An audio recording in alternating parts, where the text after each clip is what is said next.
Hello, friends. This is Dave Hurwitz, executive editor at ClassicsToday.com, here with classical music's most powerful, quiet climaxes. The power of soft music to move us and shake us to the very foundations of our being. Now, a few of you smartasses thought it might be humorous to talk about John Cage's 4 minutes and 33 seconds, but I just want to point out that that's not about quiet music at all. It's about silence, which is a totally different topic. So if you want to talk about the power of silence or the impossibility of total silence, we can talk about 4 minutes and 33 seconds, but we've already done it because the late great cat Peepo performed the ultimate version of 4 minutes and 33 seconds, and I made a video of it. So you can go and watch that if that's what you think, is your thing. But we're talking about the power of quiet music to create tension, to create drama, to give us an emotional zats where it hurts. Yes, and today we're talking about quite the amazing piece, actually. And we're going to hear the whole thing because it's not very long, about 4.5 minutes. Charles Ives's The Unanswered Question. If ever there was a piece that demonstrated the power of quiet music, it's this one. Listen to how he sets it up. It's a masterpiece, a work of total genius. First, he has an offstage string choir, an offstage string orchestra that's playing beautiful, tonal, quasi-modal chords. It sounds actually quite a bit like the opening of the Vaughan Williams Tallis Fantasia for a little while. And that just cycles around on and on and on imperturbably. Ives described it as the silence of the Druids. Yeah, okay. I didn't know Druids were that silent, but I'll take his word for it. And then against this unbelievably beautiful, unyielding, mysterious backdrop, the trumpet poses a question. Da, da, da, da, da. It's like 5 notes or something, and it's completely atonal, strange. And then you have, opposed to the trumpet, the flute quartet, which it may contain 2 flutes and an oboe and a clarinet. You can, comprise it however you like, actually, according to Ives. And they try to answer the question. And they represent humanity. And their questions become ever more querulous because each time they attempt to answer it, the trumpet asks the same question over again against the unyielding silence of the Druids. And it gets more and more hysterical until finally they just give up. And all that's left is the question hanging in the air as the druidical silence, quietness fades away into oblivion. Really an amazing piece. Absolutely amazing. And it conveys a remarkable degree of tension.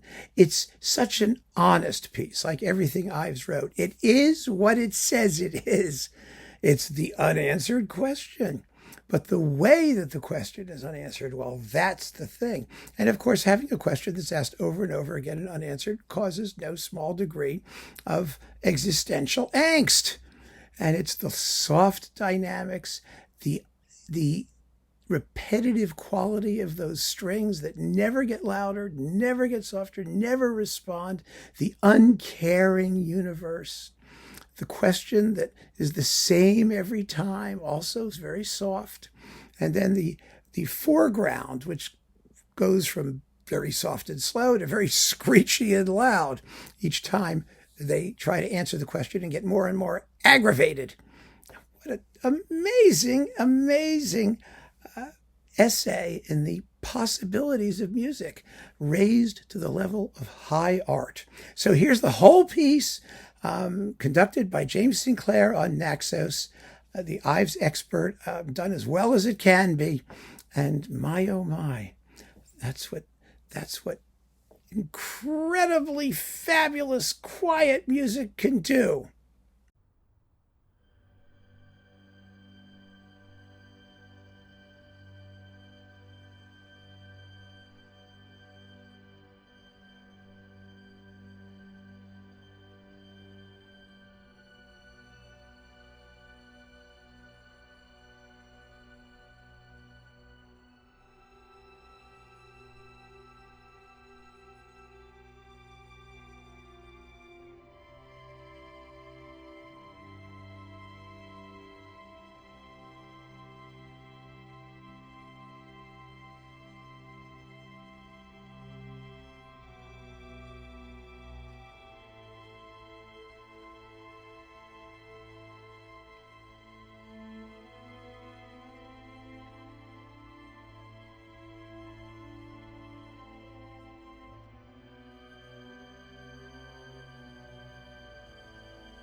I hope you enjoyed that. Charles Ives is The Unanswered Question. There's nothing to be said after that, is there? It's like I said, the iconic example of the power of quiet music, soft music, to move us, stir us, challenge us, all of those things. Keep on listening, friends. Thanks so much for joining me. Take care.